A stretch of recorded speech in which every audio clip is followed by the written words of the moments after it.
गिबिसिनथारावनो आंनि बे भिडिअखौ नायग्रा आरो खोनासंग्रा साफ्रोमनोबो आङो आंनि गोसो गोरबोनिफ्राय हेपि इस्टार सानडे बयनोबो गोजोननाय आरो रंजानायखौ जासिदों। बुहुममानियावनो दिनै इस्टार सानडेयावहाय खृष्टान मानसिफ्रा एन्जय खालामदों, रंजादों, खुसि जादों। बेनिखायनो बे रंजानाय सानावहाय देरहासार सानाव जिसुनि सिखांफिननाय सानाव आङो मोनसे रादाब लानानै नोंथांमोनजों सावरायनो थाखाय हास्थायदों। बेनो जाबाय जिसु ख्रिस्ट'नि बे सिखारफिननायनि गेजेरजों जोंहा मा मुलाम्फा जादों। दिनैनि दिना जाबाय 2022 बोसोरनि सिगां जिसु ख्रिस्ट'आ क्रुसाव दोगथाबजादों, सिथारजादों आरो बियो फबजादों। सानथामनि उनाव दिनैनि बे देवबार फुङावहाय बियो सिखारफिनदों। बे सिखारफिननायखौ लानानैहाय जेरावबो बुहुममानियाव गिर्जायाव डिनोमिनेसना गुबुन गुबुन जानो हागौ, नाथाय जिसुनि बे सिखांफिननायखौ लानानै सावरायनाया जागोन। नाथाय जिसुआ सिखांफिनबाय बेनि प्रमानखौ लानानै आङो खोथानो थाखाय हास्थायाखै। मानोना आंनि बुंनाया बांसिनै खृष्टान बिदा फंबाय आरो गिर्जानि दैदेनगिरि हिसाबै आं गिर्जानि फोथायारिफोरनोल' बुंनाय जायो। बेनिखायनो जों बयबो खृष्टानफ्रा मिथिगौ जिसु ख्रिस्ट'नि थांखांफिननाया माब्रै जाया, मा फोरमानफोर दङ बेखौ मिथिखागौ। एमाउसआव थांनाय समावहाय चेलाफोरजों नुजानाय, मागदालिनी मरियमजोंहाय सोरगोदूतनि रायज्लायनाय आरो माखासे नेग्राफोर गावनि मेगनजों नुनाय गोबां प्रमान दङ। खनले खनले जिसुआ नुजानानै गावखौहाय दिन्थिदों, बेबादि फोरमानफोर दङ। बेनि बागै आं बुङालासे बेखौ मिथिखागौ जों बयबो खृष्टानफ्रा। मानोना आं खृष्टान बिदा फंबायनि थाखायसो बुंनो थाखाय थामथिम जादों। आंनि बुंनो लानाया जाहैबाय जिसु ख्रिस्ट'नि सिखारफिननायनि गेजेरजों बुहुमाव थानाय सुबुं माहारिफ्रा, खृष्टानफोरहा नङा, बुहुमाव थानाय सुबुं माहारिहा मा मुलाम्फा जाखो बे आयदाखौसो लानानै आं सावरायनो थाखाय थामथिम जादों। जिसु ख्रिस्ट'नि जोनोम जानाया सोमोनांथाव, जों बयबो मिथिगौ। जेब्ला जिसु ख्रिस्ट'आ सारिजादों अब्ला सोरगोनि आरफआ गाहायावनो बुहुमनि सायाव फैनानै लावखारफोरनो गाहाम रादाब होदों। गोजौसिनथाराव इसोरहा महिमा, बुहुमावबो बिखौ हामजानाय मानसिफ्रा सान्थि जादों। अर्थात जिसु ख्रिस्ट'आ सान्थि होनो फैनायखौ आरफफोरनि खोथानाय। दा बिनि जोनोमनि समावबो मोनसे सोमोनांथाव जाथायफ्रा बेबादिनो नुजादों। बुहुमावनो जिसुनि जोनोमजोंहाय रुजुथावथाव रावबो मानसिनि जोनोमा जायाखै। माखासे सोमोनांथाव जाथायफोरखौ जों नुनो मोनो। आं बेखौ बुंनो थाङा, नाथाय आं बेखौसो गोसोखांनो हास्थायदों। जिसु ख्रिस्ट'नि जोनोम जानायनिफ्राय 12 इयार्ससिम बि मा खालामदों खालामाखै शास्त्रआव बेनि बागै लिरनाय गैया। नाथाय जेब्ला 12 इयार्स जादों बियो बिफाजों जेरुसालेमाव थांफादों। थांफानानैहाय मन्दिरनि दौरिफोरजों गागिफोरजों बे धोरोमनि खोथा सावरायदों। 12 इयार्सआवहाय खनसे नुजानायखौ जों नुनो मोनो। बिनिफ्राय जेब्ला राफुंसार बैसो जादों 30 इयार्स अल्ड बैसो फुरा जाब्लासो जर्दान दैमायाव जहनजों बाप्तिस्मा होजानो नैथि नुजानाय। बियो बाप्तिस्मा लाखांनायनि उनाव मारु गोरान फोथाराव ओंखारलांदों। बिनिफ्राय बियो 40 days फास्टिं थादों। गाहाम रादाब फोसावनायनि सिगां, गावनि मावनो गोनां हाबाखौ मावनायनि सिगां बियो 40 days फास्टिं थादों। जेब्ला 40 days फास्टिंआ जोब्बाय, बे समनिफ्रायनो बियो गावनि मिनिस्ट्रिखौ मावदों। बिनि मावनायफ्रा जागायनायनिफ्राय सोमोनांथाव। बि मावनाय बादि वर्ल्ड रेकर्ड हिस्ट्रिफ्राव जेरावबो जों नुनो मोना। बिनिखायनो आङो गाहाय आयदाखौ बुंफोरनायनि सिगां बिनि माखासे मावनायखौ आं गोसोखांनो थाखाय हास्थायदों। बियो मा मावदोंमोन? बिनि मावनाया खुनु रावजोंबो गोरोबै, वर्ल्डआव रेकर्ड गैया। जेनेबा सासे आइजोनि 12 इयार्स थै खुरख'नाय बेमारजों सैनांनाय आइजो, बियो सोखाजानायखौ मोननो हायाखैमोन। नाथाय जिसुनि मावनाय सोखानायखौ खोनानानै बियो गोसो सिङाव सानदों, बोरैबाफोर आं जिसुनि जिखौ दांनो हायोब्ला आङो सोखाजाथारगोन। बिहा गेदेर फोथायनाय गोसो सिङाव जाखांदों। बेनिखायनो सानसेखालि बियो बेबादिनो फोथायनायखौ लानानै एब्रेनानैब्लाबो जिसुनि सिखौ दांहैथारदों। दांनायजों लोगोसे जिसुनिफ्राय पावार गलांनानै बे आइजोआ जायगायावनो लोगो लोगोनो सोखाजानायखौ मोनदों। बे सोखाजानाया सोमोनांथाव जादों आरो बे फाहामजानाया आराव जादों, जेरावबो मिथिसार जादों। बेनिखायनो सानसेखालि जिसु ख्रिस्ट'आ जेब्ला गेनेसारेत नोगोराव थांदों, अब्ला बे मानसिफ्रा बेयो जिसु बिनि जि दांनानै सासे आइजोआ गादों बेखौ मिथिनायखाय माखासे मानसिफ्रा जिसुनियाव फैनानै खावलायफैदों, नोङो अननानै बेमारिफोरनो नोंनि जिखौल' दांनो हो होननानै। नोगोराव थानाय गोबां बेमारिखौ लानानै फैदों। बिनिफ्राय जिसुनि जिखौ दांनाय साफ्रोमबो बेमारा सोखाजादों। बाइबेलाव बेबादि लिरनाय दङ, जेसेबां दांदों सोखाजादों। बियो मोनसे हिस्ट्रियावबो खोनाफेराखै, बेनिफ्राय जोङो वर्ल्ड रेकर्डआवबो नुवा जे सोरबा मानसिनि सि दानानै किसिम किसिमनि बेमार, गानो रोङै बेमारफोरा सोखाजानायखौ एकमात्र जिसुनि गेजेरजों बे जाथायफोरखौ खोनानो मोनो, नुनो मोनो आरो दिनैबो जों जानायखौ नुनो मोनो। आरो जों बयबो खृष्टान बिदा फंबायफ्रा मिथिगौ, आं सर्टयै बुंनो थाखाय हास्थायदों। जिसु ख्रिस्ट'आ 5,000 मानसिखौ खनसे जाहोदों, 4,000खौ खनसे जाहोदों। 5,000खौ जाहोनायाबो बेबायदिनो ना मानै, सिथाव थरबा, सिथाव गुरबा, बेजों 5,000 मानसिखौ जाहोना 12 खादा आग्लायदों। बिनि उननिया 4,000 मानसिखौ जाहोनाया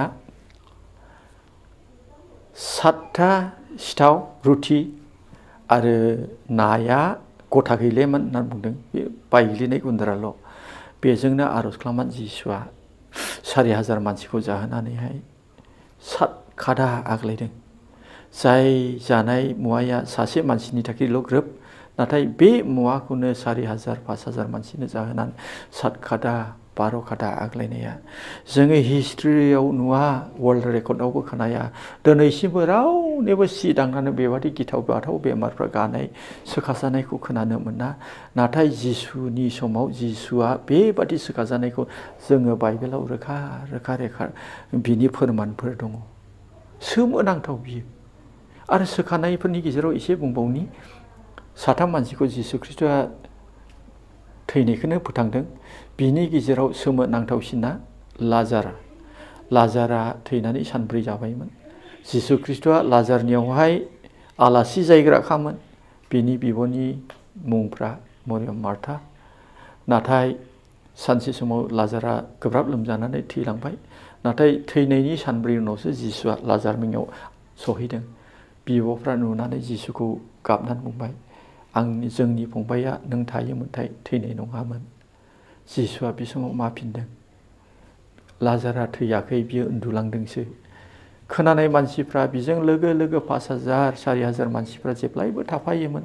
खोनानाय मानसिफ्रा मिनिदों, मा खोथा बुंखो बेलाय, जोंनो फबथारदों, सानब्रै जाबाय थैनानै, हाखर सिङाव दं, बियो बोरै उन्दुलांदों जाखो? नाथाय जिसुआ गाबज्रिबाय, लाजार नों हाखरनिफ्राय ओंखारबो। थोनजानाय बादि, गाबज्रि जानाय बादि लाजारा हाखरनिफ्राय ओंखारबोबाय। बियो असम्भब, नाथाय जिसुनि गेजेरजों बियो सम्भब जादों।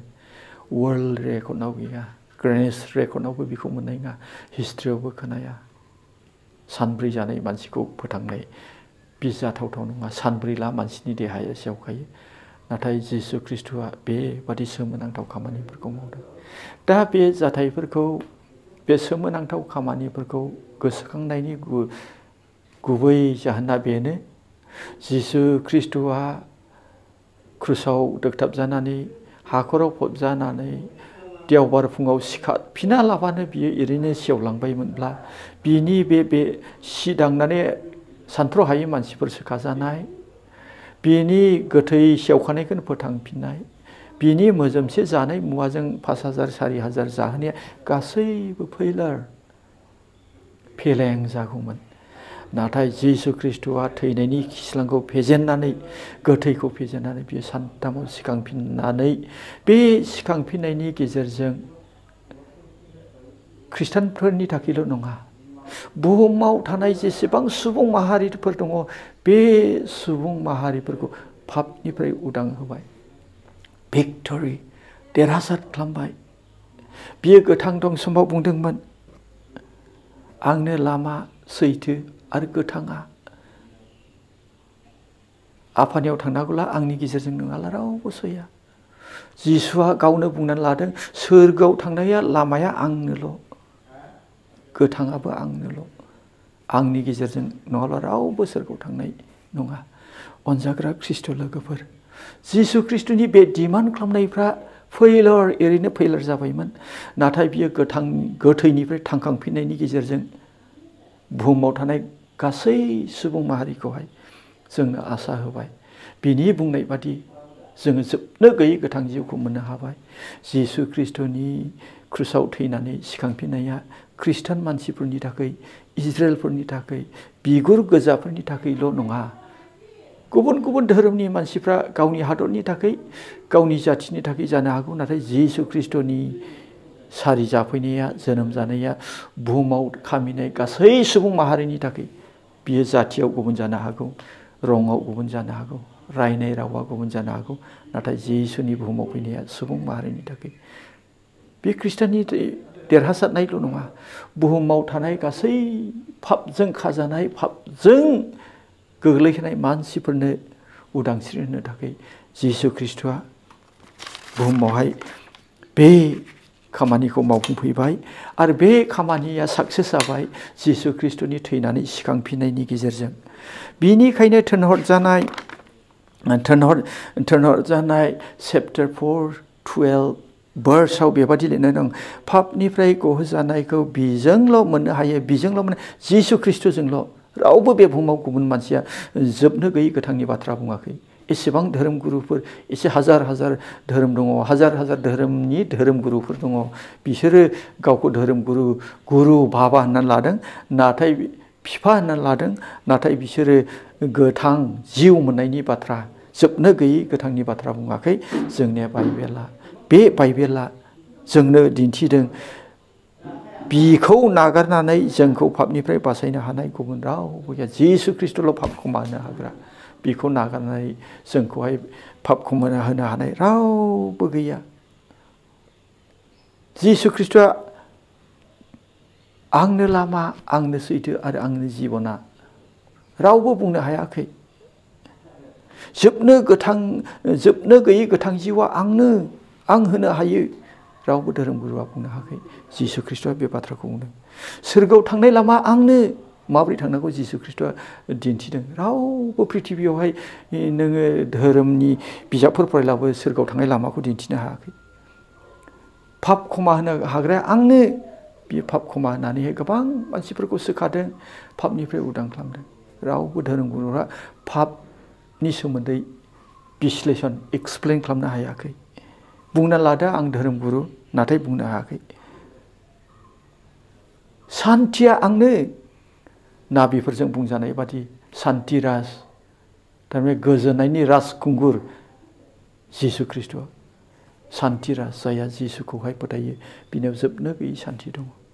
अनजाग्रा ख्रिस्ट' लोगोफोर, बे आयदानि गेजेरजों आङो खनले खनले बुंनो हास्थायदों, जिसु ख्रिस्ट'नि दिनै जिनाखि सिखांफिननाय सान, बे सिखांफिननायनि साना जों खृष्टानफोरनि थाखायल' नङा, बुहुमाव थानाय गासै सुबुं माहारिफोरनि मोनसे देरहासारनाय। जायानो बिखौ आजावगोन बिहा जोबनो गैयै गोथां जिउ मोनगोन। बाइबेला बेखौसो बुंदों। धोरोम, मोदोमनि गाब, रावजों खोथा गैया। बुहुमाव जेसेबां सुबुंफोर, बे सुबुंफ्रा बयबो जोबनो गैयै गोथां जिउखौ मोनो। बे जिसुनि मुङावनो सोखाजानाय दङ। जिसु ख्रिस्ट'आ गाव दं समाव सोखादों, आं सिगांनो बुंबाय।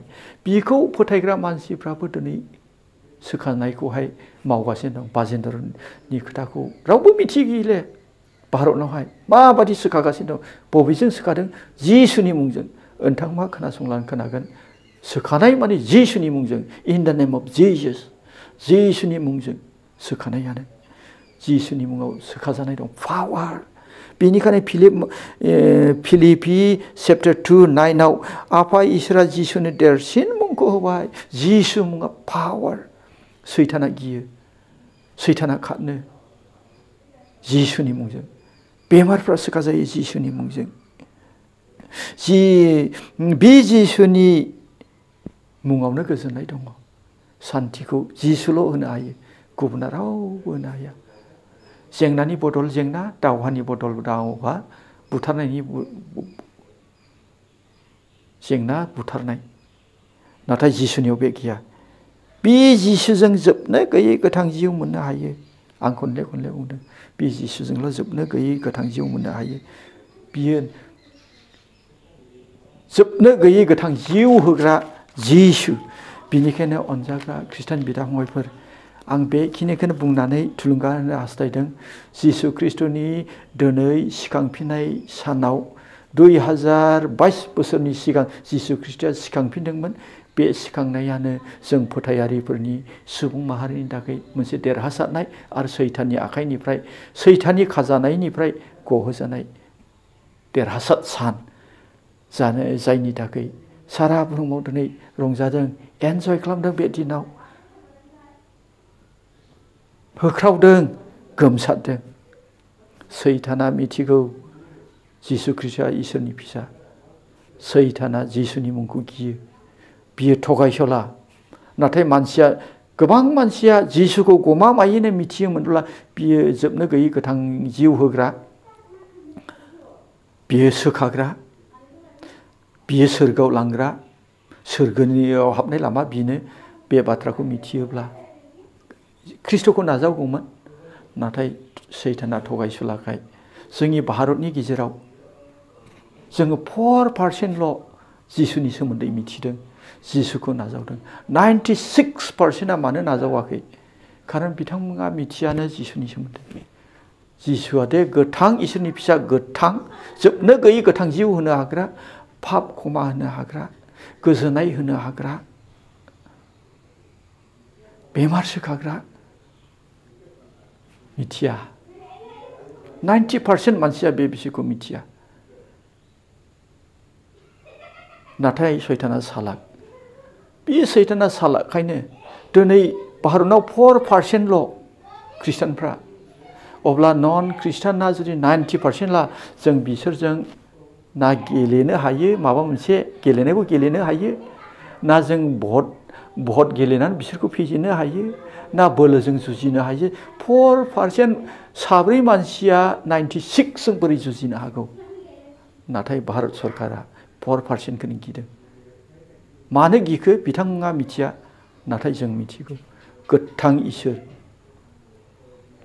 बोलोग्रा इसोर, जोबनो गैयै गोथां जिउ होनो हाग्रा इसोर, सैताना बेखौ मिथिनायखाय बुहुममानियावहाय दिनै थगायनानै दं। मानोना सैताना जागायनायनिफ्रायनो थगायसुला, बिनि हाबाया थगायनायानो। बिनिखायनो अनजाग्रा खृष्टान बिदा फंबायफोर, दिनैनि बे इस्टार सानडे, जिसुनि सिखारफिननाय सानाव, रंजानाय सानाव, आं फोथायारिफोरनो, गिर्जाआरिफोरनो, ख्रिस्टीय लोगोफोरनो बे गाहाम रादाबखौनो होदों। जिसु ख्रिस्ट'नि बे सिखारफिननायनि गेजेरजों जोङो देरहासार जाबाय, आरो जिसुखौ फोथायनायनि गेजेरजों जों जोबनो गैयै गोथां जिउ मोननो हायो। जिसुखौ फोथायनायनि गेजेरजों जोंनि बेक्तिगत जिबनाव, न'खराव, मण्डलियाव, समाजाव, जाथियाव गोजोन सान्थिया सफैयो। आरो जिसुखौ नागारनानै जों जेरावबो जों बासायजानायखौ मोननो हाया। आं मोननै पद बुंबाय, थिनहरजानायनि चेप्टार 4नि बाथ्रा, आरो मोनसे जाबाय फिलिपि चेप्टार 2:9नि बाथ्रा। एकमात्र जिसु ख्रिस्ट'आल',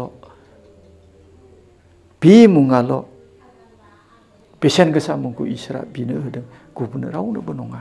जाय नामजोंनाखि जोबनो गैयै गोथां जिउ मोनो, जाय मुंजोंनाखि सोखाजानायखौ मोनो।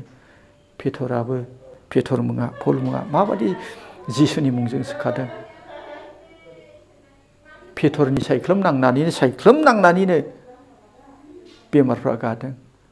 पौला थांनो हास्लाबियाव गावनि गोलोमदै हुगारग्रा रुमालखौनो हरदों, बेमारफोरनो फोनांहैदों, सोखाजादों। बे जाबाय जिसु ख्रिस्ट'नि पावार। जिसु ख्रिस्ट'आ पावारफुल। बेनिखायनो सैताना इनायनो गियो। अनजाग्रा खृष्टाननि बिदा फंबायफोर, आं बेखिनिखौनो बुंनानै दोनथ'नायसै। जिसु ख्रिस्ट'आ 2022 बोसोरनि सिगां बेबादि फबजानायनिफ्राय सिखांदों आरो बे सिखांनायानो जोंनि जिबनाव बयनिख्रुइ देरसिन देरहानाय सुबुं माहारिनि जिबनाव बिखौ फोथायग्रा साफ्रोमबो आद्रि जानाय नङा, नाथाय जोबनो गैयै गोथांखौ मोनगोन। आं बेखिनिखौनो बुंना दोनथ'बाय। इसोरा बोर होथोंसै। आमेन।